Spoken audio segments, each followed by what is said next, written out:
I used to be a teacher and I quit. Man, I knew from the time I was a little bitty girl that I wanted to go into education. I was the little girl who took home all the extra worksheets from the classroom and all of my baby dolls and all of my stuffed animals, did lots of schoolwork. And when I was in high school, I was a part of a Future Teachers of America, and we volunteered in local elementary schools, and I was there every morning before school started working with students in the classroom, and I couldn't wait until I got to be the one who was the teacher in those rooms. I knew that it was going to be a challenge, but I was excited. I was totally on fire for just reaching the next generation and giving them an opportunity to learn and grow. It was a lifelong dream fulfilled when I graduated from with my bachelor's.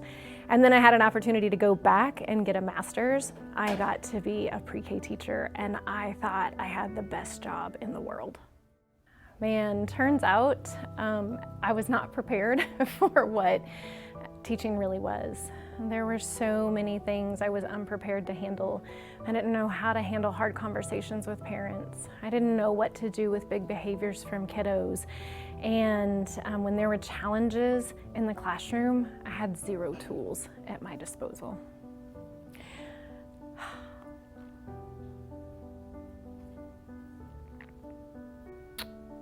Walking away from the classroom was one of the hardest decisions I've made. And I've made a lot of really hard decisions in life. It was giving up a dream.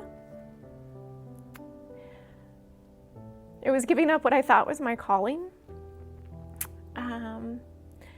But I couldn't be a halfway decent mom and a halfway decent teacher. I couldn't figure out how to do it, and everyone was struggling. My friends, my family, the kids in my classroom, no one was getting what they needed. And I didn't know how to give it to them, and so I quit. So I left the classroom, but I knew that there was still something missing. And when I came home and was able to just breathe again and have a little bit of space, we started looking at what are ways that we can still engage in our community and with the kids around us. And that led us down a road of foster care and adoption. And through that, we learned about this whole world that existed that we knew nothing about, and it's the world of trauma. I realized that many of the students that had come through the door of my classroom had also experienced some of the things that these kiddos who had come into my home had experienced. And I was very ill-equipped to deal with it as a teacher. Man, I learned how to manage a classroom, and I learned how to organize a curriculum, and I know how to write curriculum. That's what my master's is in, but I didn't know how to get to the brain. I didn't know how to get to the heart of the students in my classroom, and that's what took me out. So I spent about a decade learning all the things I didn't learn in school.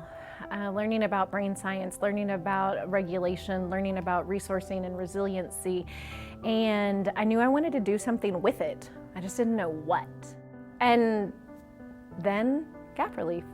Through a series of events, I found myself in a place of being able to walk into helping the helpers build resilient communities through the lens of education. So T.I.E.R.S stands for Trauma-Informed Educators Reaching Students. And I have an opportunity to stand to lock arms with the educators who are still in the game and give them the skills and the resources that they need to keep fighting, to keep showing up every day. And I got an opportunity to bring that to them and maybe help them stay where they are, on mission in their classrooms, doing the hard things every day to build a new generation of learners who can change the world. It's beautiful. It is such an incredible journey. It's one I never thought I'd take. I never thought I'd be back in a school. And I can't express how much I love being able to share from the hard that I went through to give to someone else so that maybe I can save them from a little bit of the hard, because I don't want anyone else to go down. And if I can just offer them a life preserver, something that can give them enough to get to the next step so that they can keep going, so that they can learn and grow and do differently, then it was worth it.